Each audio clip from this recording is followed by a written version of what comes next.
সুপ্রিয় দর্শক, সম্পাদকীয়তে স্বাগত জানাচ্ছি আমি মোর্শেদুল ইসলাম। আমাদের আজকের আলোচনার বিষয় রাজধানীর বর্জ্য ব্যবস্থাপনা, এবং এজন্য আমাদের সাথে আলোচক হিসেবে যারা উপস্থিত রয়েছেন আমি তাদের পরিচয় করিয়ে দিচ্ছি। প্রথমে রয়েছেন অধ্যাপক ডক্টর মোহাম্মদ কবির উদ্দিন, সভাপতি বাংলাদেশ পরিবেশ বিজ্ঞানী সমিতি।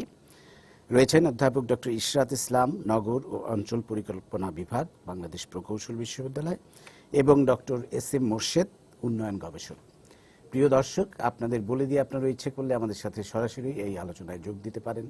আমাদেরকে ফোন করতে পারবেন, যেই নাম্বারগুলো টেলিভিশনের পর্দায় দেখা যাবে সেই নাম্বারে। এছাড়া আপনারা SMS অথবা ফেসবুকের মাধ্যমে আপনাদের মন্তব্য পাঠাতে পারবেন। তো আমরা আলোচনায় যাবার আগে একটু দেখে নেব এই মুহূর্তের প্রধান প্রধান শিরোনামগুলো।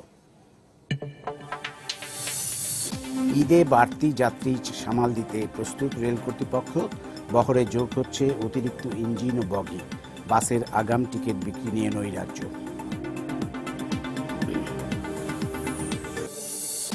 রাজধানীর বনশ্রীর একটি বাসা থেকে 10 শিশু উদ্ধার, নারী সহ আটক 4, নিজেদের NGO কর্মী বলে দাবি।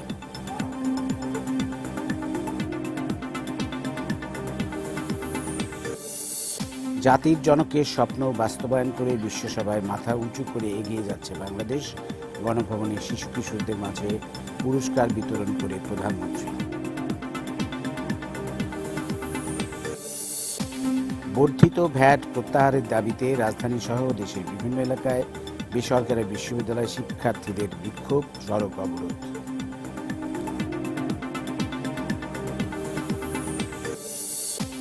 এবং মক্কায় মসজিদে ক্রেন ছিঁড়ে 107 জন নিহতের ঘটনায় তীব্র সমালোচনার মুখে সৌদি সরকার, তদন্ত শুরু। আহত 40 বাংলাদেশের সবাই সংখ্যামুক্ত, নিখোঁজ কেউ নেই জানালেন রাষ্ট্রদূত। আমরা এবার চলে আসবো সরাসরি আমাদের আজকের আলোচনায়। আসলে এই রাজধানীর বর্জ্য ব্যবস্থাপনা একটা খুবই গুরুত্বপূর্ণ বিষয়, কিন্তু আমরা মনে হয় এটাকে সবচেয়ে বেশি অবহেলা করে থাকি। এবং আসলেই আমাদের যে বর্জ্য ব্যবস্থাপনা সিস্টেম, সেটি কতটা আধুনিক বা একটি আধুনিক নগরীর সাথে কতটা সামঞ্জস্যপূর্ণ, আমাদের পরিকল্পনাগুলোই বা কী কী, আমরা সেগুলো নিয়ে একটি কথা বলবো। প্রথমেই আমি ডক্টর মোর্শেদ আপনার কাছে যাব, কারণ আপনি সম্প্রতি এই বিষয়ে একটি গবেষণা সম্পাদন করেছেন আমরা জানি। তা আপনার গবেষণা লব্ধ জ্ঞান থেকে কি শোনাবেন আমাদের? জি, আমার গবেষণার বিষয় ছিল ঢাকা দক্ষিণ সিটি কর্পোরেশনের বর্জ্য ব্যবস্থাপনায় নাগরিক দৃষ্টিভঙ্গি, আমাদের জীবনের সাথে জড়িত বর্জ্য ব্যবস্থাপনা, এবং আসলে নগরবাসী হিসেবে মানুষ কি ভাবে এটি কখনো আমাদের যারা পলিসি মেকার তারা চিন্তা করেছেন কিনা। এবং সাধারণ মানুষকে যখন কথা বলতে দেয়া হয়, আমি খুব অভিভূত তারা যেভাবে তাদের মতামত ব্যক্ত করেছেন। এবং কয়েকজন আমাকে এই কথাটিও বলেছে যে তাদের পুরো জীবনে প্রথমবারের মতো ঢাকা সিটি কর্পোরেশন সংশ্লিষ্ট কোনো বিষয়ে একজন নাগরিককে তার মতামত জানতে চাওয়া হলো। আমি একটি ইংলিশ মিডিয়াম স্কুলের শিক্ষিকাকে প্রশ্নপত্র পাঠিয়েছিলাম। তিনি আমাকে ফোন করে বললেন, আমি আজ গৌরবান্বিত মনে করছি নিজেকে, কারণ এই প্রথম ঢাকা সিটির সংশ্লিষ্ট একটি বিষয় আমার মতামত চাওয়া হচ্ছে। আপনি আমাকে 2-3 দিন সময় দিন, আমি খুব ভেবে চিন্তে আপনাকে আমি পরামর্শ দেব। আমি বললাম, জি ম্যাডাম, আপনি সেটি করেন, আমি খুশি হব আপনার। এবং আমি যখন আমার প্রশ্নপত্রের উত্তর যখন পেলাম ওনার স্বাক্ষরিত, আমি খুব অবাক হলাম যে একজন শিক্ষিকা কত সুনিপুণভাবে চিন্তা করে। আমি যখন গৃহিণীদের সাথে কথা বললাম, আমি 147 জন নারীর সাথে কথা বলেছি যারা গৃহিণী, কারণ দিনের বেলায় সার্ভেটা হয় তখন পুরুষরা অফিসে ছিলেন, ব্যবসা বাণিজ্যে ছিলেন, বেশিরভাগ রেসপন্ডেন্ট ছিলেন মহিলারা। আমি খুব অভিভূত তাদের প্রতিক্রিয়া দেখে। তারা কেউ কেউ বলেছেন এনার্জি এফিসিয়েন্সির কথা, তারা বলছেন এই বর্জ্যকে আমরা সম্পদ করি না কেন, হ্যাঁ আমাদের সাথে সিটি কর্পোরেশন কথা বলে না কেন। আর যখন সিটি কর্পোরেশন নিয়ে আমি গবেষণাটা করি তখন মেয়র নির্বাচন হয় নাই, তখন 78% উত্তরদাতা বলেছেন যে নির্বাচিত মেয়র থাকলে আমাদের এই সমস্যাটা দ্রুত সমাধান হতো। আমি একটু তথ্যচিত্র দিই, যেহেতু আমি ঢাকা দক্ষিণ সিটি কর্পোরেশন নিয়ে কাজ করেছি, সেখানে প্রতিদিন এখন 2700 থেকে 2900 টন বর্জ্য জেনারেট হয়। ডিসিসি মানে ঢাকা দক্ষিণ সিটি কর্পোরেশন অপসারণ করছে 1800 থেকে 2000 টন বর্জ্য, এবং এগুলো ডাম্পিং করা হচ্ছে মাতুয়েলে, একটি ডাম্পিং স্টেশন আছে। এর আগে আমি বিশ্বব্যাংক এবং রাজুকের দুটো গবেষণাকে আমি সূত্র হিসেবে অধ্যয়ন করেছি। রাজুকের একটি গবেষণা আছে, সেই গবেষণায় বলা আছে যে 11% বর্জ্য রাস্তার পাশে পড়ে থাকে, এটা কেউ নেয় না, কখনোই ইয়ে হয় না। এবং তারা বলছেন যে 3% রিসাইকেল হয়। বিশ্বব্যাপী বর্জ্য ব্যবস্থাপনায় আপনার 3টি কম্পোনেন্ট খুব অয়েল অ্যাকনোলেজড আর কি। একটি হচ্ছে রিডিউস, রিইউজ এবং রিসাইক্লিং। আনফরচুনেটলি আমাদের বর্জ্য ব্যবস্থাপনা এই তিনটার কোনোটিকে আমরা অয়েল অ্যাড্রেস করতে পারি না। আমরা আমাদের যে বর্জ্য ব্যবস্থাপনা আমরা সেটিকে দেখছি বর্জ্য অপসারণ প্রক্রিয়ার মধ্যে। আমরা রিডিউস করার যেমন চিন্তা করি না, রিইউজের চিন্তা আমাদের খুব কম, এবং রিসাইক্লিং এর যে অবস্থা সেটি মাত্র 3%। এবং এতে শুধু জড়িত আছে ইনফরমাল সেক্টরের লোকরাই। বিশ্বব্যাংকের একটা সমীক্ষা ছিল, তারা বলেছে যে আমরা যে বর্জ্যগুলো দেখি এর উৎসগুলো কি। সর্বাধিক 46.8% হচ্ছে আবাসিক বা গৃহস্থালী বর্জ্য, যেটি সেটি রাস্তায় পড়ে থাকে, মানুষ ময়লা ফেলে, এরকম হচ্ছে 21.85, শিল্প বর্জ্য 13.65, বাণিজ্যিক বর্জ্য 17.15%, এবং হসপিটাল ওয়াস্ট, যেটা হাসপাতালের যে বর্জ্যটি হয় সেটি হচ্ছে 0.56%। একটি ভালো খবর হচ্ছে যে আমাদের দেশে আমরা হাসপাতাল বর্জ্য ব্যবস্থাপনার জন্য কিন্তু ভালো সিস্টেম ডেভেলপ করেছি। সেক্ষেত্রে গভর্নমেন্ট এনজিও একটা কোলাবোরেশনও হয়েছে। ফ্রিজম নামে একটা এনজিও আছে এবং ঢাকা সিটি কর্পোরেশন, তারা মিলে জাইকার সহযোগিতায় খুব অয়েল ম্যানেজড আমি বলবো যে এটা করছে। কিন্তু আমরা অন্যান্য বর্জ্য ব্যবস্থাপনার ক্ষেত্রে এই ধরনের সফলতা অর্জন করতে পারিনি। আপনার ঢাকা স্থানীয় সরকার আইন যখন সংশোধিত হয়, সেখানে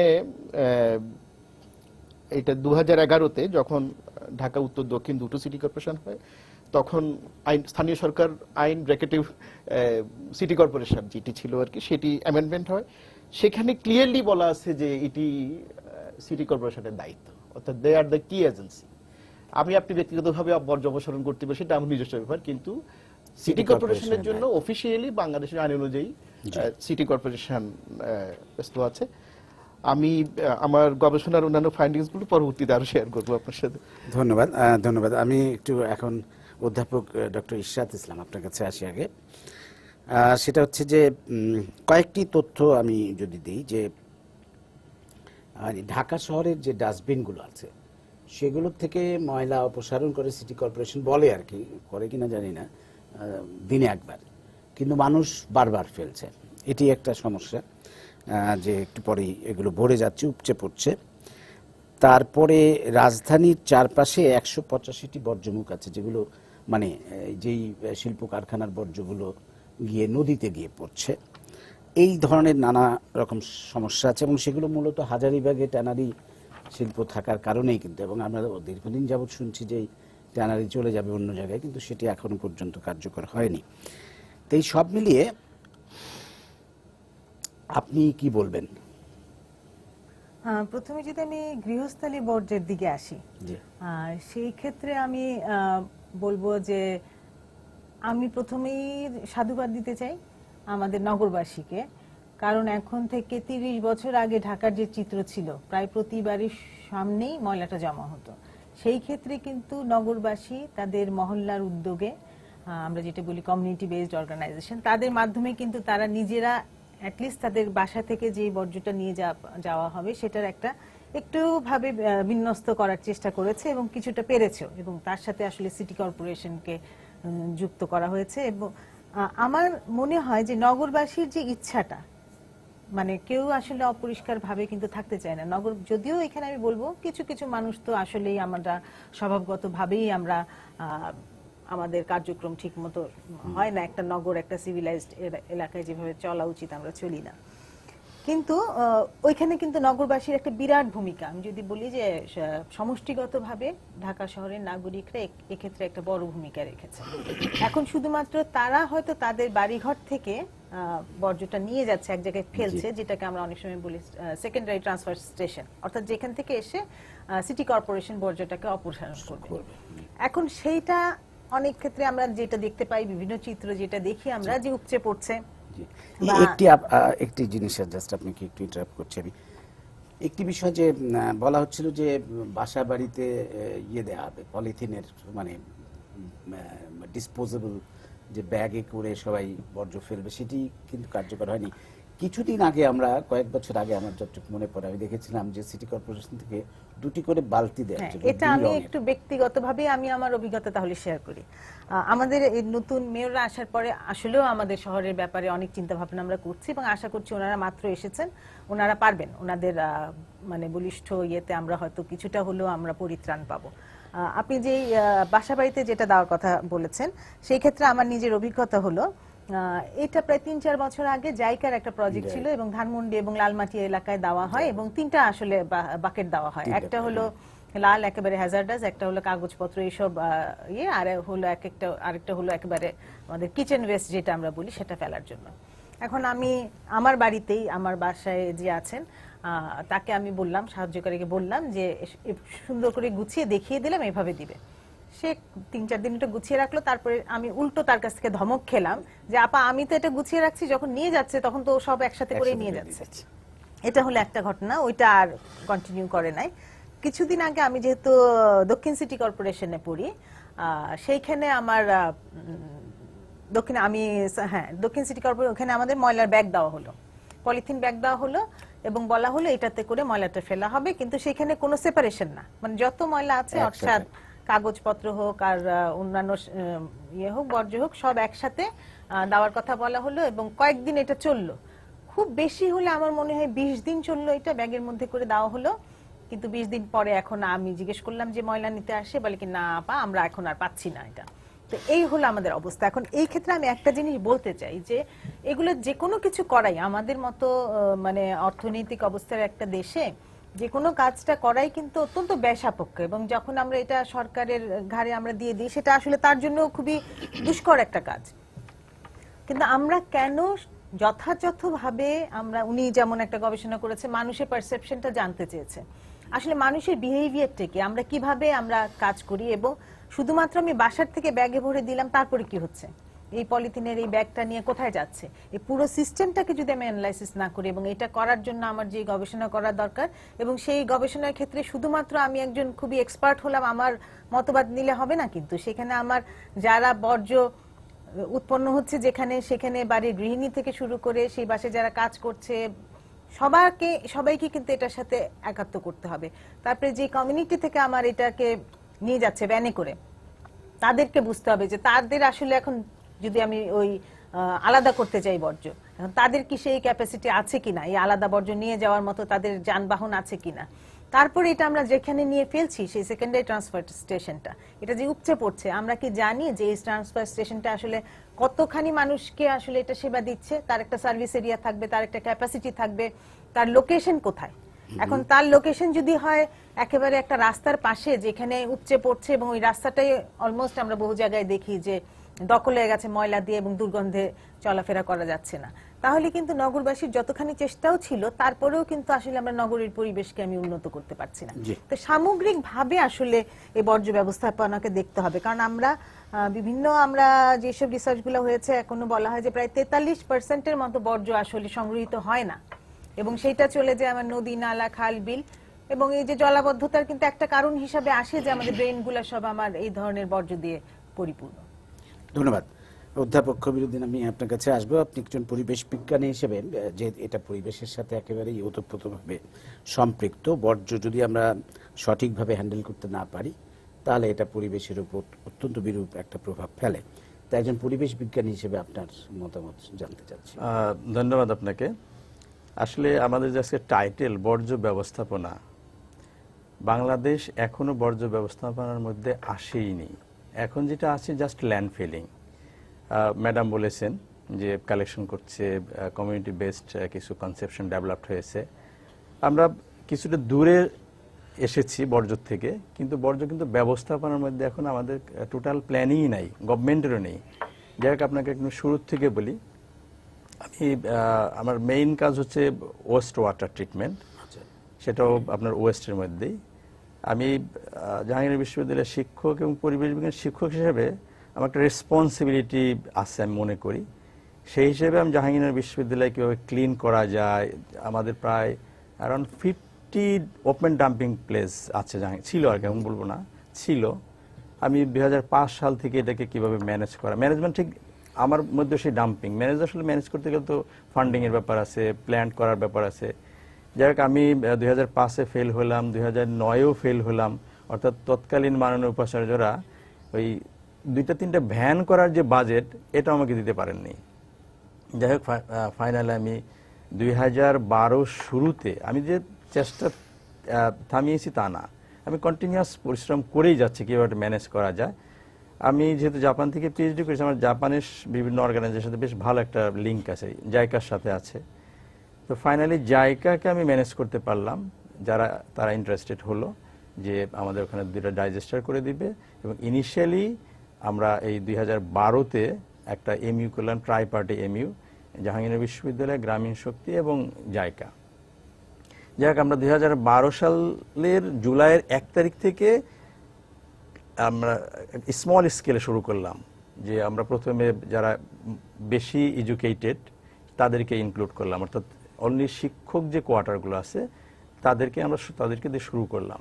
শুরু করে আমরা আমাদের যে digester total 50-50 100 cubic metre gas আমরা প্রোডাক্ট করার ক্যাপাসিটি আছে, অর্থাৎ 1 টন বর্জ্য আমরা ওখানে ডাইজেস্ট করতে পারি।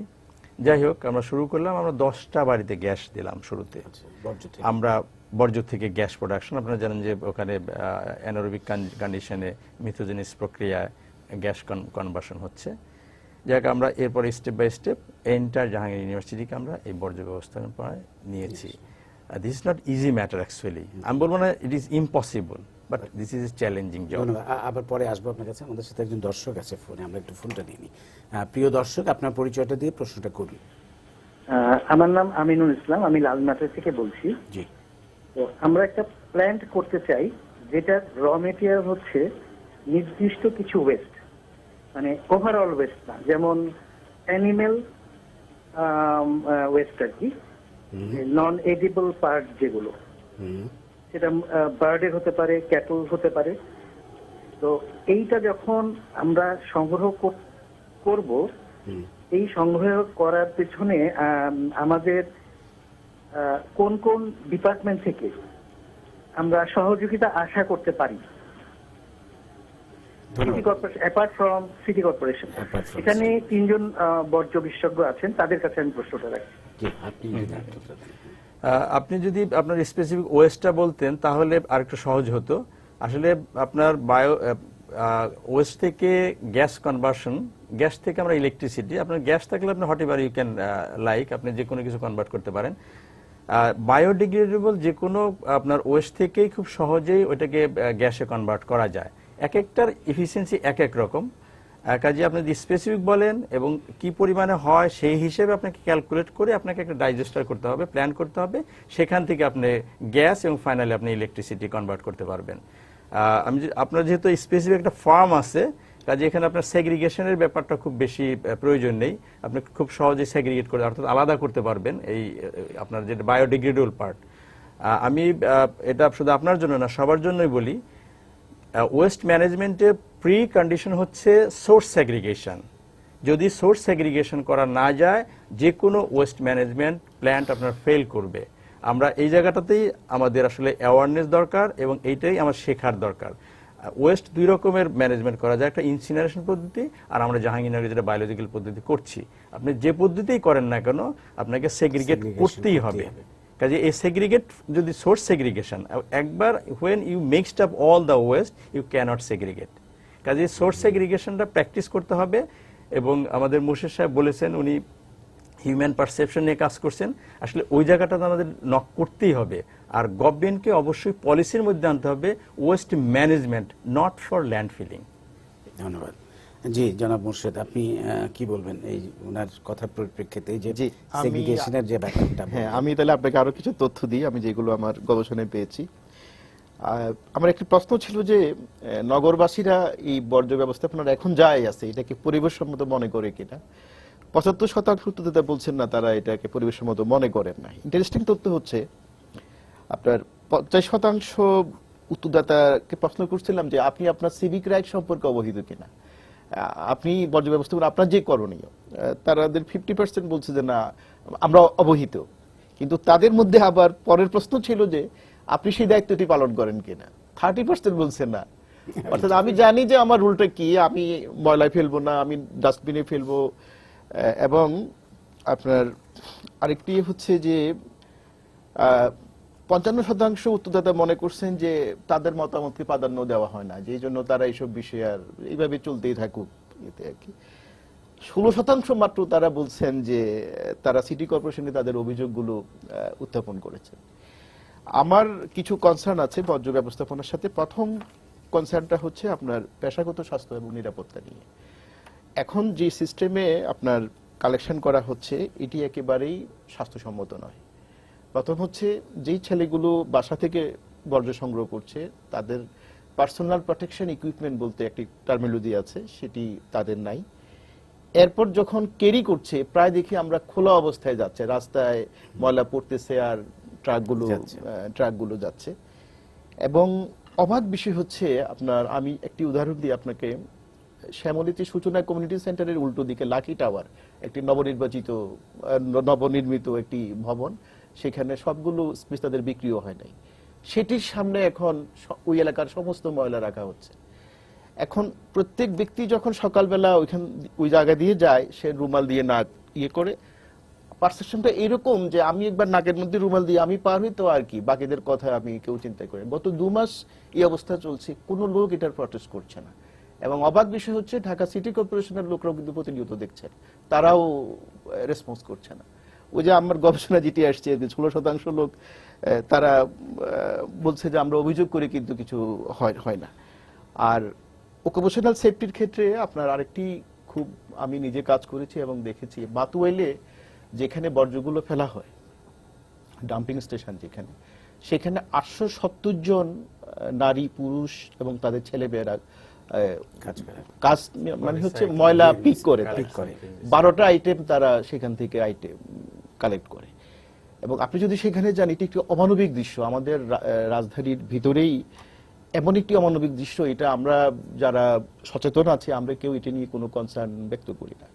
আমি ঢাকা দক্ষিণ সিটি কর্পোরেশনের সাথে কথা বলেছি, তারা বলেছেন যে তারা যে এখানে ময়লাগুলো সংগ্রহ করছে, পিক করছে, এটিও কিন্তু আমাদের আইনে নেই, আমরা মানবিক কারণে ওদেরকে এখানে অ্যালাউ করতেছি। কিন্তু এখানে আমি যেটি বলবো, তারা কিন্তু they are playing supporting role to Dhaka Dakshin City corporation. এই কারণে আপনার প্রথম যেখানে ময়লাগুলো রাস্তায় নিয়ে আসা হচ্ছে সেখানে একবার কিন্তু তারা পিক করতেছে, এটা 3rd টাইম পিক হচ্ছে মাতুয়াইলের ডাম্পিং স্টেশন থেকে। তারা যদি এই সলিড যে জিনিসগুলো তারা নিয়ে যাচ্ছে বাজারে বিক্রি করতেছে, এগুলো যদি বিক্রি না হতো তাহলে এটা আবার জলাবদ্ধতার জন্য একটা বড় কারণ হয়ে দাঁড়াতো। এখন যেহেতু এটা আইনে নাই, তারা মানবিক কারণে আমাদেরকে অ্যালাউ করছি। এবং মাঝখানে একটি উদ্যোগ ছিল যে মাতুয়াইলের এই বর্জ্য দিয়ে বিদ্যুৎ উৎপন্ন হবে। তখন আমি বলছিলাম যে তখন কি হবে, বলে তখন আমরা এদের কাউকে ঢুকতে দেব না। যখনই আমরা টেকনোলজিক্যাল ইমপ্রুভমেন্টের দিকে যাচ্ছি তখন আর ওরা ঢুকতে পারবে না। এখন আমার কনসার্নটা হচ্ছে যে আমরা যদি এনার্জি এফিসিয়েন্সি চিন্তা করি এবং উৎপাদনের দিকে সত্যি যাই, যদিও ইতালির একটি কোম্পানির সাথে স্থানীয় সরকার মন্ত্রণালয়ের চুক্তি হয়েছিল এবং সেই চুক্তিটি পরে বাতিল হয়েছে এবং আপাতত আমাদের জন্য সেরকম কোনো সুসংবাদ নাই। তবে ভবিষ্যতে হয়তো আমরা আশা করি যে আমাদের এই বর্জ্য এটিকে একটি সম্পদ হিসেবে হয়তো আমরা দেখব। এবং তখন যেন এই যে সমস্ত 867 জন নারী শিশু যারা কাজ করছে, এদের জীবিকার একমাত্র উৎস হচ্ছে এটা পিক করে এবং সেখানে একটা মার্কেট হয়ে গেছে, তারা সেগুলো সেখানে বিক্রি করছে। এদের জীবন জীবিকার বিষয়টা যাতে চিন্তা করা হয়, যাতে তারা নিউ টেকনোলজির সাথে নিজেদেরকে কোঅপ করতে পারে। ডক্টর ইশরাত, যে প্রশ্নটা খুবই গুরুত্বপূর্ণ উনি করলেন যে সেগ্রিগেশনটা যদি না হয় প্রাথমিক পর্যায়ে তাহলে খুবই ডিফিকাল্ট ব্যবস্থাপনা, এটা নিয়ে একটু যদি আলোচনা করেন। প্লাস একেবারে হতাশার কথা না বলে একটু আশার কথাও যদি বলি, যেমন সম্প্রতি ঢাকা উত্তর সিটি কর্পোরেশন বলেছেন যে 70টি বর্জ্য স্টেশন তারা করবে, দক্ষিণেরও কিছু পরিকল্পনা আছে এবং সরকারের একটা পরিকল্পনা আছে কেন্দ্রীয় বর্জ্য শোধনাগার নির্মাণের। তো এই বিষয়গুলো কতটা কাজে দেবে মনে হয় আপনার? ডেফিনেটলি সোর্স সেপারেশন যেটা, এটা হলো একেবারে আমি বলবো যে প্রথম ধাপ। এটা যদি না থাকে, যেই কারণে এখন আপনি খেয়াল করে দেখবেন যে আমাদের এখানে কোনো সোর্স সেপারেশন নাই, কিন্তু তথাপিও জাতিগতভাবেই কিন্তু আমরা সবসময় কিন্তু রিসাইক্লিং করে থাকি। আমরা একটা খালি বোতল বলেন, কাগজ বলেন, দড়ি বলেন, আমরা সব প্রতিটা গৃহিণী বা প্রতিটা ঘরেই কিন্তু এটা হচ্ছে। এবং সেদিক থেকে কিন্তু দেখা যায় যে আমাদের কিন্তু প্রায় 15% ওয়েস্ট কিন্তু রিসাইকেলড হয়। কিন্তু সেই হওয়াটা উনি যেটা বললেন যে অসম্ভব অমানবিক ভাবে হয়, যে আমাদের যেগুলো আবার যে আমাদের ওই সেকেন্ডারি স্টেশন বলেন বা একেবারে মাথুয়াইলে বলেন যখন যাচ্ছে, প্রায় আমি একটা গবেষণায় দেখেছিলাম যে প্রায় 1,20,000 মানুষ এই রিসাইক্লিং এর এই ব্যবসাটার সাথে জড়িত এবং তারা খুবই মানে অমানবিক ভাবে কাজ করছে। এখন এদেরকে কিন্তু আমরা রাখতেই পারি যদি আমি রিসাইক্লিংটা ওই যে সোর্স সেপারেশনের যদি আমি প্রপারলি করি, অর্থাৎ আমার বাড়ি থেকেই যদি এটা আলাদা হয়ে যায় এবং সেটার ওই যে ছোট ছোট পাইলট প্রজেক্টগুলো নেওয়া হয়েছিল। এখন আমার কথা হলো যে ওই পাইলট প্রজেক্টগুলা যেটা ওই যে বললাম লালমাটিয়া ধানমন্ডিতে নেওয়া হয়েছিল, ওইটা ফেল করার কারণটা কি? আমরা অনেক সময় অনেক প্রজেক্ট নিয়ে আমাদের কখনো কখনো সফলতা আসে, কখনো কখনো সেটা সফল হয় না। এখন আমাদের প্রবলেম হলো যে ওই যে কেন এটা কাজ করলো না সেটাকে আমরা আর কখনো ইনভেস্টিগেট করি না, আবারও হয়তো একই ধরনের প্রজেক্ট আমরা আরেকটা জায়গায় যেয়ে আমরা নেই। সুতরাং এই যে সোর্স সেপারেশনটা, তো তখন যেটা বললেন 3 ধরনের বাকেট দেওয়া হয়েছিল, সোর্স সেপারেশনের কথাই ওখানে কিন্তু শুরু হয়েছিল।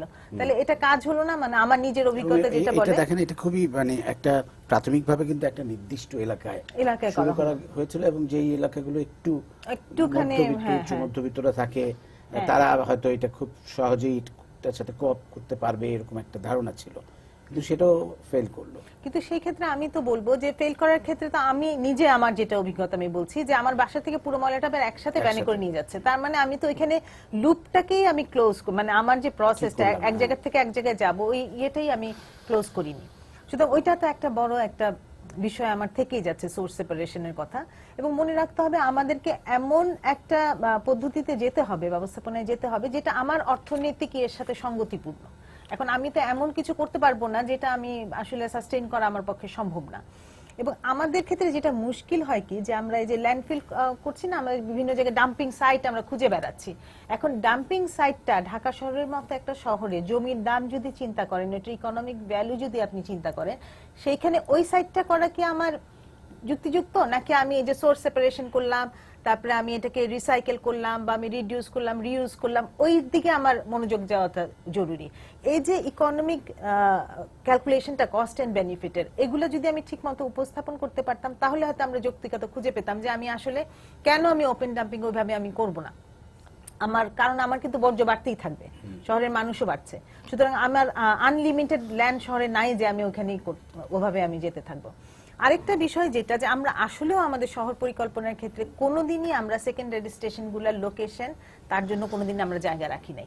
এখন যেটা হয় যে ওইটা জায়গা না রাখার কারণে কি হচ্ছে, এবং সহজে আমরা বুঝি যে কেউই বর্জ্য মানে ওই সেকেন্ডারি স্টেশনটা বা বর্জ্য ডাম্পিং এর জায়গাটা তার বাড়ির কাছে বা তার ইনস্টিটিউশনের কাছে, তার রাস্তার কাছে দিতে চায় না। সুতরাং এটা নিয়ে অলওয়েজই একটা সবার সাথেই একটা লেগে থাকে, একটা টেনশন এখানে কাজ করে। যেহেতু আমরা এই স্টেশনগুলোকে কোনোদিনও শহরে আমরা চিন্তা করি নাই, এবং নতুন যে পরিকল্পনাগুলো হচ্ছে সেখানেও কিন্তু শহর তো বাড়ছে আমাদের, এবং প্রতিনিয়তই আমাদের ঢাকা এক্সপ্যান্ড হচ্ছে, নতুন নতুন বেসরকারি উদ্যোগে, সরকারি উদ্যোগে হচ্ছে, কিন্তু সেখানেও কিন্তু প্রপারলি আমরা এই জিনিসটা অ্যাড্রেস করছি না। অর্থাৎ আমরা এই বর্জ্য ব্যবস্থাপনাটাকে আমার পুরো নগর ব্যবস্থাপনার সাথে এখনো কিন্তু আমি সম্পৃক্ত করতে পারি নাই যেভাবে এটা করা উচিত। ধন্যবাদ অধ্যাপক কবিরউদ্দিন। আমি একটু সাম্প্রতিক বিষয়ে আসি, সেটা হচ্ছে সামনে কোরবানি ঈদ, এবং এবার যেই সিদ্ধান্তটা নেওয়া হয়েছে ঢাকা শহরের জন্য যে নির্দিষ্ট স্থানে পশু কোরবানি দিতে হবে, ঢাকা শহরের কিছু স্থান নির্দিষ্ট করা হয়েছে, এটি তো অবশ্যই একটি ভালো উদ্যোগ, কিন্তু আপনার কি মনে হয় যে এটি কতটা কার্যকরী হবে বা কার্যকরী ভূমিকা রাখবে? যেহেতু একটা পদক্ষেপ নেওয়া হচ্ছে, কাজেই সেখানে কিছু কিছু সাকসেস তো অবশ্যই আসবে। আমি একটু পিছনের দিকে যাই। আসলে গত 7 তারিখে উত্তরের মেয়র সাহেব আনিসুল হক সাহেব আমার একটা অ্যাপয়েন্টমেন্ট ছিল, আমরা ওয়েট করছিলাম, ওনার সাথে একটা গ্রুপ এই ওয়েস্ট ম্যানেজমেন্ট নিয়ে আসলো, চাইনিজ একটা গ্রুপ। তো যাই হোক, আলাপ আলোচনা হলো এবং আমার দৃষ্টিতে মনে হলো যে তারা ফান্ডিং এভরিথিং এবং ভেরি শর্টকাট ওয়েতে এটা খুব সহজ।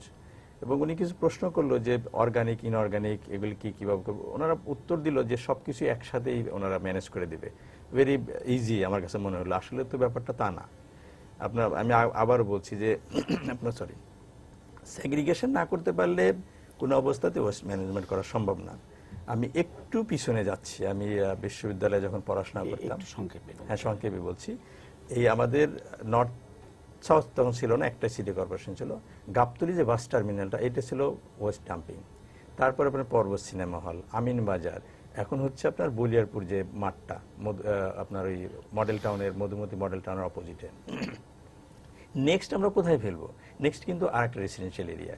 আপনি আরেকটা সিনারি দেখবেন, এই আপনার আমিন বাজার থেকে জাহাঙ্গীরনগর বিশ্ববিদ্যালয়ের অর্থাৎ বিপিএটিসির আগ পর্যন্ত রাস্তার দুই ধার হচ্ছে এখন ওয়েস্ট ডাম্পিং প্লেস, এবং বছরে 2 দিন এই রাস্তার দুই ধারটা ঢেকে দেওয়া হয়। সেটা হলো, একটা হলো 25শে মার্চ, আর হচ্ছে 15ই ডিসেম্বর। অর্থাৎ আমাদের মাননীয় প্রধানমন্ত্রী ওই রাস্তা দিয়ে যান, ওনার চোখের আড়াল করার জন্য এটা করা হয়।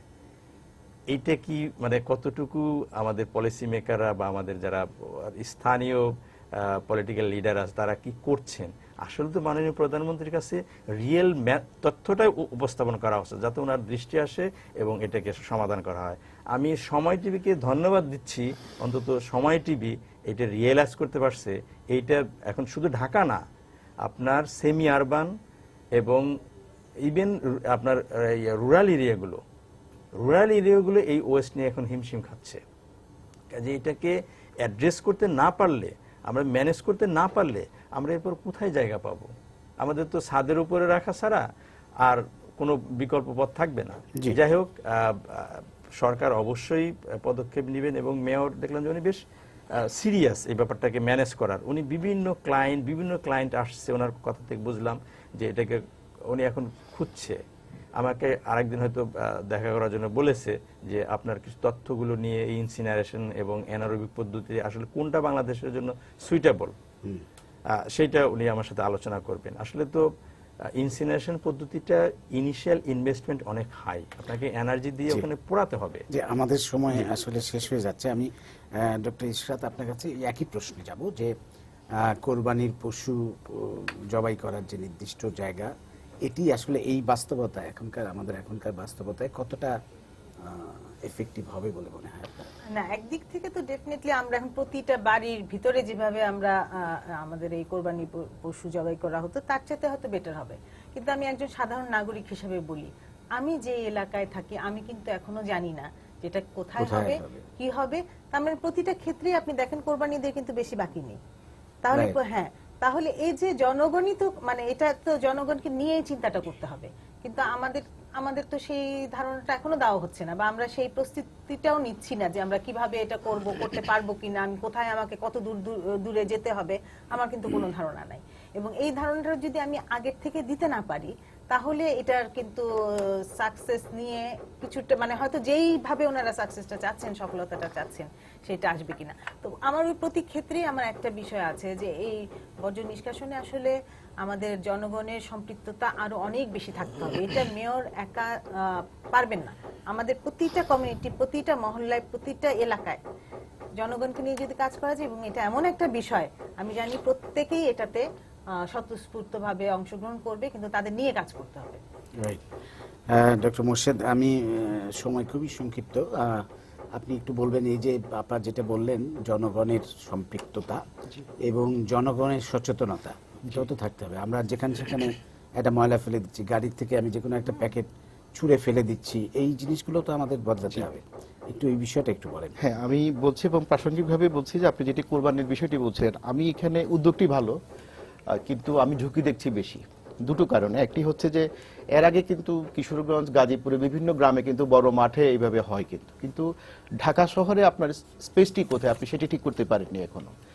অন্যদিকে অলরেডি কয়েকটি ধর্মীয় সংগঠন তারা স্টেটমেন্ট দিয়ে দিচ্ছেন যে তারা এটাকে মেনে নেবেন না। তাই জি, আমি সংবাদপত্রে দেখেছি একাধিক আলেম ওলামা সংগঠন তারা বলছেন যে এটি একটি আঘাত হবে আমাদের উপরে, এবং আমার সে কারণেই মনে হচ্ছে যে এই সিদ্ধান্তটি কার্যকর করার আগে আরো কমিউনিটি কনসালটেশন প্রয়োজন। এলাকাবাসীর সাথে কথা বলতে হবে। এখন কাউন্সিলররা আছেন, তারা তাদের কমিটির সাথে কথা বলবেন। এটি যদি পার্টিসিপেটরি ওয়েতে জায়গাগুলো ঠিক করা হয়, যদিও সেটি কঠিন, তাহলে হবে। আর না হয় দ্রুত সিদ্ধান্ত নিয়ে বাস্তবায়ন করতে না পারলে একদিকে কনফ্লিক্ট হবে, অন্যদিকে ভালো উদ্যোগও অনেক সময় সফলতার মুখ দেখে না স্ট্র্যাটেজিক্যাল ইয়ের কারণে আর কি। আর আপনি যেটি বলছেন যে এটি হচ্ছে আমরা যেটা সিভিক অ্যাওয়ারনেস বলি, নাগরিকের দায়িত্ববোধ, এই বিষয়টি নিয়ে আমাদের প্রচুর ক্যাম্পেইনের প্রয়োজন আছে। মানুষকে বোঝাতে হবে এবং একটি দায়বদ্ধতার জায়গায় যেতে হবে। আমাদের একটি বিহেভিয়ারাল অ্যাপ্রোচই হচ্ছে যে আমি যতক্ষণ পর্যন্ত না একটা দায়বদ্ধতার জায়গায় না যাই সে পর্যন্ত আমি আমার নাগরিক দায়িত্ব পালন করি না। আমি জানি যে রাস্তায় আমি ওভারব্রিজ ব্যবহার না করে লাফ দিয়ে পার হয়ে যাচ্ছে, কিন্তু আজকে যদি 1 টাকা জরিমানা করা হয় একজনের, দেখেন তাহলে দেখবেন অনেক বন্ধ হয়ে যাবে। সেজন্য আমার মনে হয় যে এই বিষয়গুলোতে প্রথমত প্রাতিষ্ঠানিক দায়বদ্ধতা এবং নাগরিকদের দায়বদ্ধতা, এই দুটো বিষয় যদি সমন্বয় হয় তাহলে এই সমস্যাটির অনেকাংশে সমাধান হবে। এবং আমি একটি আশাবাদ ব্যক্ত করতে চাই যে আমাদের বর্জ্য ব্যবস্থাপনাকে দেখতে হবে এনভায়রনমেন্টাল ইকোনমিক্সের দৃষ্টিকোণ থেকে। এখানে কিন্তু প্রচুর লোকের কর্মসংস্থান হয়েছে। আমাদের বর্জ্য সম্পদ হতে পারে যদি আমরা এখান থেকে বিদ্যুৎ উৎপাদন করতে পারি, এখান থেকে আমরা গ্যাস উৎপাদন করতে পারি, তাহলে সোশিও ইকোনমিক ডেভেলপমেন্ট অনেক এনহ্যান্সমেন্ট হবে। ধন্যবাদ, ধন্যবাদ। আশা করি আমাদের সেই দিকেই আমরা যাত্রা করব, নাগরিকদের নিয়ে সাথে নিয়ে আমাদের সঠিক বর্জ্য ব্যবস্থাপনা যেটাকে বলে সেটা গড়ে উঠবে।